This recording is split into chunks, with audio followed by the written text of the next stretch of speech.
Drugs, 8th grade.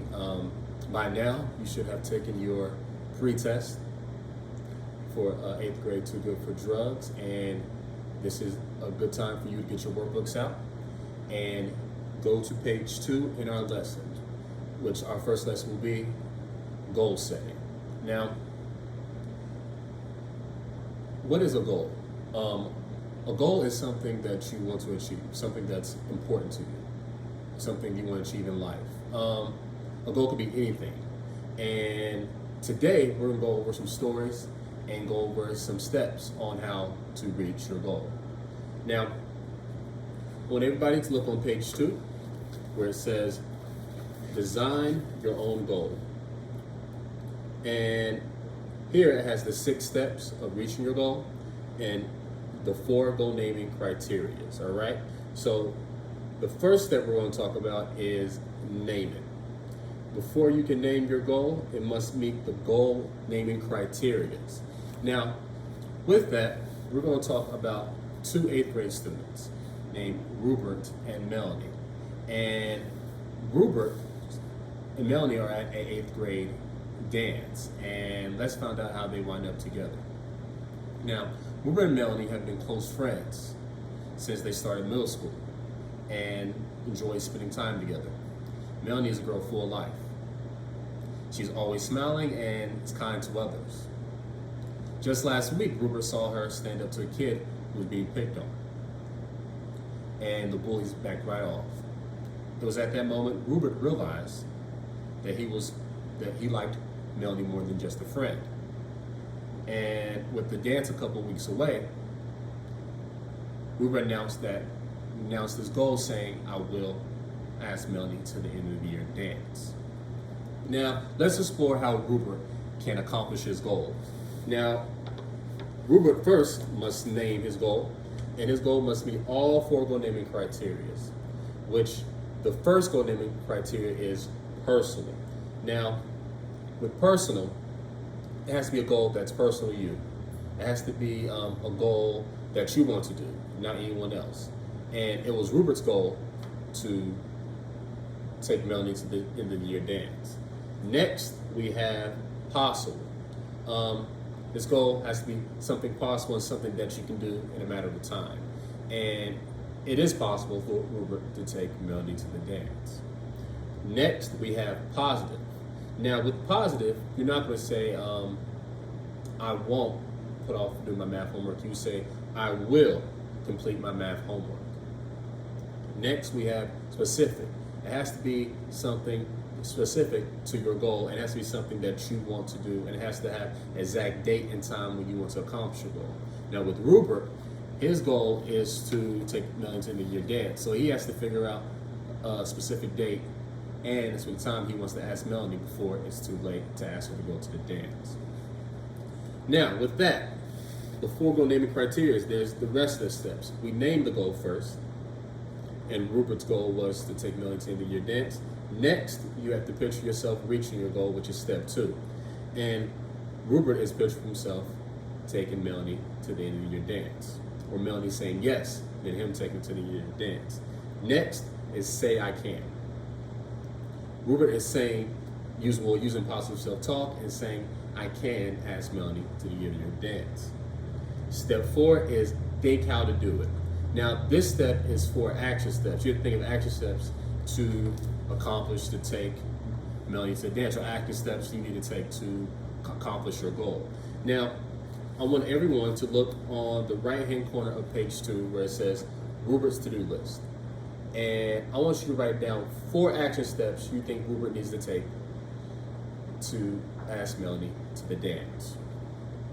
Now, step 5, which is go for it.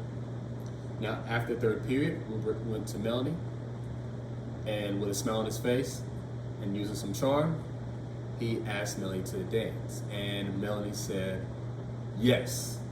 So next step, which is step number 6, is celebrate your success. And Rupert celebrate his success by taking Melanie to the dance.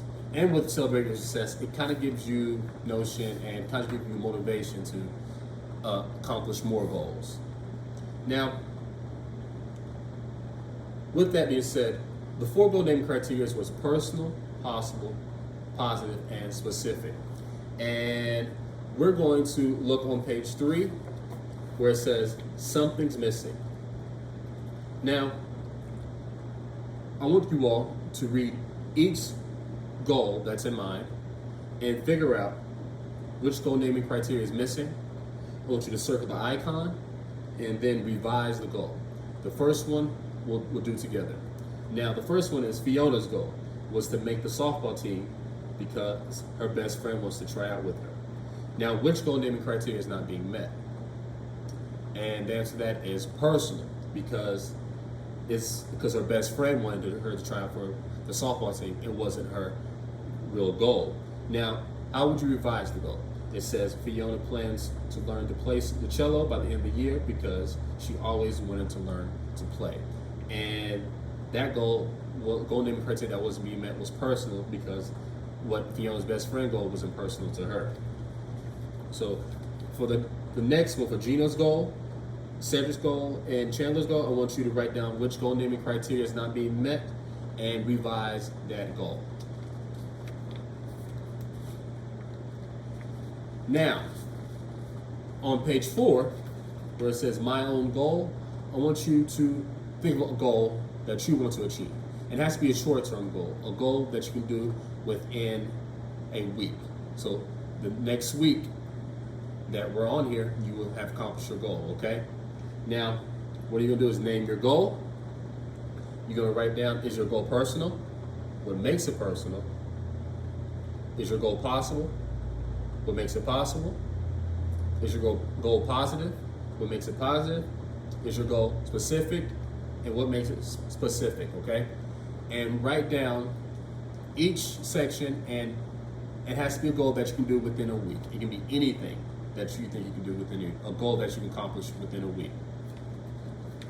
Now, with goals, there's certain obstacles that can get in your way that can alter your goals and kind of rethink or restructure how you do your goals, all right?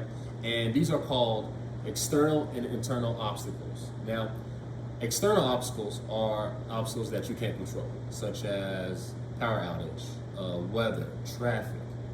Now, internal obstacles are obstacles that are within yourself, obstacles that you can control, and you just have to be motivated to be able to deal with these internal obstacles, all right?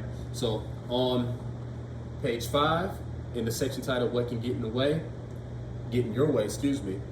I want you to read each scenario, write what was the obstacle got in his way, in that person's way, what was it internal or external obstacle, and how would you overcome that obstacle, all right?